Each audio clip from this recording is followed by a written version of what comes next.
তারা তো ঘরে শুয়ে থাকবে। কারণ যদি ভাঙড়ে আইএসএফ আরও একবার ক্ষমতায় আসে, তাহলে যারা পিছন থেকে 21 সালে হারিয়ে দেওয়ার চেষ্টা করেছিল, 26-এ হারিয়ে দেওয়ার জন্য আবার নতুন করে প্রচেষ্টা করছে, তারা তো ঘরের মধ্যে শুয়ে থাকবে নাক ডাকিয়ে।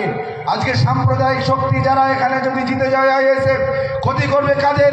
যারা তৃণমূল কংগ্রেসের পতাকা বুকে আঁকড়ে রেখে লড়াই করে, তাদেরকে ভাঙড় থেকে উৎখাত করার জন্য এরা চেষ্টা করবে, তাদেরকে ভাঙড় ছাড়া করে দেবে। ক্ষতি তো ওদের কিছু হবে না, ক্ষতি হবে আমাদের, যারা তৃণমূল কংগ্রেসের জন্য দিনরাত 24 ঘন্টা লড়াই করে চলেছি, দিনরাত 24 ঘন্টা তৃণমূল কংগ্রেসের জয়গান দিয়ে চলেছি, দিনরাত 24 ঘন্টা মমতা বন্দ্যোপাধ্যায় জিন্দাবাদ, অভিষেক বন্দ্যোপাধ্যায় জিন্দাবাদ করে চলেছি। ক্ষতি তো আমাদের হবে। তাই বক্তব্য দীর্ঘায়িত করব না, একটাই কথা মনে রাখবেন, রাজা চালে বাজার আর কুত্তা ভকে হাজার, এই কুত্তো লোকা ভকনে দো, ইনকো কোই কাম নেই, এদের কোনো কাজ নেই।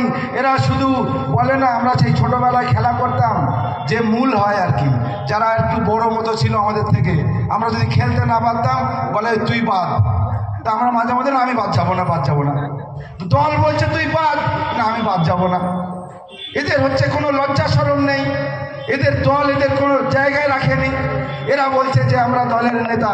তাই যারা নামধারী নেতা, যারা এখনো দলের নাম করে দলের জামা গায়ে দেওয়ার চেষ্টা করছে, যারা পচা আলু, যাদেরকে সরিয়ে দল থেকে সরিয়ে, যারা 24 সালে শওকত মোল্লার নেতৃত্বে ভাঙড়কে আবার তৃণমূল কংগ্রেসের হাতে তুলে দিয়েছে, এই সমস্ত নেতৃত্ব তারাই তৃণমূল কংগ্রেসের প্রকৃত নেতা, তৃণমূল কংগ্রেসের প্রকৃত সৈনিক। যারা ভিতর থেকে বেইমানি করে, গাদ্দারি করে দলকে হারানোর চেষ্টা করে, তারা তৃণমূল কংগ্রেসের কেউ না, সেটা দল প্রমাণ করে দিয়েছে।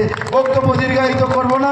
আগামী 26-এর বিধানসভা নির্বাচনে শরীরে এক বিন্দু রক্ত থাকতে তৃণমূল কংগ্রেসের হয়ে লড়াই করে এই তৃণমূল কংগ্রেসের ভাঙড় 148-এর সিট তৃণমূল কংগ্রেসের মমতা বন্দ্যোপাধ্যায়ের কাছে অর্পণ করে তারপরে অন্য কথা, এই কথা বলে সকলকে আরও একবার কৃতজ্ঞতা, ধন্যবাদ, অভিনন্দন জানিয়ে আমার সংক্ষিপ্ত বক্তব্য শেষ করছি।